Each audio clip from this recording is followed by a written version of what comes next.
Hey welcome to the series fanatics. और इस video में हम बात करेंगे मनी हाइस्ट के बारे में। ये शो आपने देखा तो ज़रूर होगा, अगर देखा नहीं है तो इसके बारे में सुना ज़रूर होगा। मनी हाइस्ट एक स्पेनिश क्राइम ड्रामा सीरीज है जो आपको नेटफ्लिक्स पे देखने को मिल जाएगी। ये सीरीज वर्ल्ड वाइड तो बहुत पॉपुलर है और इस शो के साउथ एशिया में भी बहुत बड़ा फैन बेस है। तो इस वीडियो में हम बात करेंगे मनी हाइस्ट से रिलेटेड शॉकिंग और अमेजिंग फैक्ट्स के बारे में। जैसे ये सीरीज पहले रिलीज हुई थी तब इसे ऑडियंस की तरफ से इतना सपोर्ट नहीं मिला था और ये कैसे ऑलमोस्ट कैंसिल होते होते बची। और हम बात करेंगे मनी हाइस्ट में जो सॉन्ग का यूज़ किया गया है बेला चाओ, उस गाने की हिस्ट्री क्या है। तो वीडियो शुरू करने से पहले एक स्पॉइलर वार्निंग उन लोगों के लिए जिन्होंने आज तक मनी हाइस्ट नहीं देखा। जो मनी हाइस्ट में सॉन्ग का यूज़ किया गया है बेला चाओ, ये असल में एक प्रोटेस्ट सॉन्ग है। इसको वर्ल्ड वॉर 1 के बाद प्रोटेस्ट में यूज़ किया गया। इस सॉन्ग को सबसे पहले 1920 के टाइम में किसानों की तरफ से गाया गया था और उसके बाद ये सॉन्ग सभी बड़े बड़े प्रोटेस्ट में शामिल हो गया और मनी हाइस्ट में भी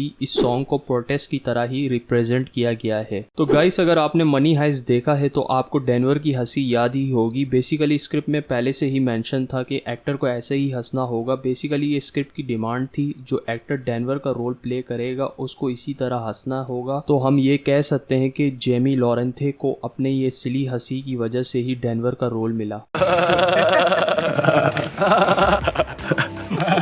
मनी हाइस्ट के डायरेक्टर जीजस कॉलमिनार ने एक इंटरव्यू में शेयर किया है कि मनी हाइस्ट के जो क्रिएटर हैं एलेक्स पीना, वो एक दिन ऑफिस आए और उन्होंने एक शर्ट पहनी हुई थी जिस पे लिखा हुआ था टोक्यो। और फिर जीजस कॉलमिनार को टोक्यो कैरेक्टर बनाने का आइडिया आया और अगले 15 मिनट में उन्होंने मॉस्को, डेनवर और बर्लिन जैसे कैरेक्टर के नेम सोच लिए थे। तो हम ये कह सकते हैं कि टोक्यो कैरेक्टर का इन्वेंशन सबसे पहले हुआ मनी हाइस्ट में। According to Netflix, Money Heist France, Italy, Chile, Brazil और पोर्चुगल में देखे जाने वाले शोज में सबसे पहले नंबर पर आता है। नॉर्थ अमेरिका और मिडल ईस्ट और टर्की में तो इसका कमाल का फैन बेस है। जैसे ही मनी हाइस्ट नेटफ्लिक्स पे फर्स्ट टाइम स्ट्रीम किया गया तो नेटफ्लिक्स पर इसको बिल्कुल भी प्रमोट नहीं किया गया। शो को ऑलरेडी स्पेन में ज़्यादा पॉपुलैरिटी नहीं मिली थी, तो इसलिए नेटफ्लिक्स ने इसको बिना किसी मार्केटिंग के नेटफ्लिक्स पे स्ट्रीम कर दिया और इंग्लिश में डब होने के बाद इसको काफ़ी कंट्रीज़ में देखा गया। फिर ये शो ऐसा पॉपुलर हुआ कि इस शो के मेकर्स और नेटफ्लिक्स को इसका 3rd और 4th सीजन बनाने की प्लानिंग शुरू करनी पड़ी और अब तो 5th सीजन आ रहा है फ्राइडे को, sadly which would be last season of Money Heist. Money Heist को देखने के बाद हर कैरेक्टर अपने आप में ही कंप्लीट नजर आता है। रियलिटी की बात करें तो शो के मेन एक्टर प्रोफेसर, उन्हें ये रोल काफ़ी ऑडिशन में रिजेक्ट होने के बाद मिला था। प्रोफेसर ने एक इंटरव्यू में मेंशन किया कि कैसे उन्हें 2 महीने तक रेगुलर ऑडिशन देना पड़े थे और फाइनली 5th अटेम्प्ट में उन्हें सेलेक्ट कर लिया गया था। शो में उनका कैरेक्टर देखने के बाद किसी और को इमेजिन करना इम्पॉसिबल है। मनी हाइस्ट की स्टोरी पहले बिल्कुल अलग नैरेटिव पर प्लान की गई थी। शुरुआत में ये डिसाइड किया गया था कि शो में दिखाए गए सभी कैरेक्टर्स को एक टर्मिनल इलनेस होगी जिसकी वजह से वो जल्दी मर जाएंगे और इसीलिए उन्होंने ये रॉबरी प्लान की है।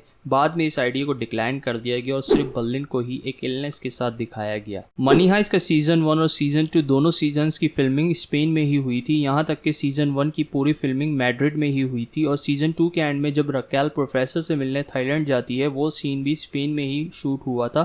बस उसके लिए मेकर्स को CGI का इस्तेमाल करना पड़ा था उस सीन को दिखाने के लिए। मनी हाइस्ट के तो हम सबसे बड़े फैंस हैं। क्या आपको पता है इस शो के सबसे बड़े फैंस 2 सेलिब्रिटीज हैं। एक स्टीफन किंग जो कि पॉपुलर अमेरिकन ऑथर हैं और दूसरे हम सब के favourite footballer Neymar Santos junior. और नेमार ने तो इस शो में कैमियो भी किया था सीजन 3 एपिसोड 6 में और 8 में। मनी हाइस्ट के पार्ट 3 और पार्ट 4 में जो स्कूबा वाला और मनी थ्रोइंग सीन है, ये दोनों सीन पूरी सीरीज के सबसे ज़्यादा डिफिकल्ट सीन थे फिल्मिंग करना। और अकॉर्डिंग टू डायरेक्टर सीजन 3 में उन्होंने एक सीन दिखाया था जहां पर प्रोफेसर एक प्लेन में नोट भर के पूरे सिटी पे नोटों की बारिश करता है। इस सीन को डायरेक्टर के हिसाब से शूट करने में बहुत मेहनत लगी थी और इसे शूट करने में बहुत सी डिफिकल्टीज का सामना करना पड़ा था। कभी बारिश हो जाती थी तो कभी एयर का डायरेक्शन चेंज हो जाता था। अगर आपने इस शो को इंग्लिश में देखा है तो आप इसके टाइटल मनी हाइस्ट से फेमिलियर होंगे, पर ओरिजिनली इस सीरीज को कहा जाता है ला कासा दी पापेल, जिसे अगर आप स्पेनिश में ट्रांसलेट करेंगे तो बनता है द पेपर हाउस। जो कि नेटफ्लिक्स को ये टाइटल पसंद नहीं आया था क्योंकि उनको लगा अगर वो द पेपर हाउस इसका इंग्लिश टाइटल रखेंगे तो उनकी ऑडियंस कंफ्यूज हो सकती थी, क्योंकि हाउस ऑफ कार्ड के नाम से एक शो ऑलरेडी मौजूद था नेटफ्लिक्स पर। इसलिए नेटफ्लिक्स ने इसका टाइटल द पेपर हाउस से मनी हाइस्ट रखा। मनी हाइस्ट के सीजन 1 की फिल्मिंग से पहले क्रिएटर ने इस शो का स्पेनिश टाइटल लॉस डीसिहुसियादोस रखने का फैसला किया था, जिसको अगर हम इंग्लिश में ट्रांसलेट करें तो इसका जिसका मतलब है द इविक्टेड, जिसका मतलब वो लोग जिन्हें सोसाइटी से बेदखल कर दिया गया है। तो ये टाइटल इस शो के कैरेक्टर्स पर फिट बैठ रहा था, और बाद में मेकर्स ने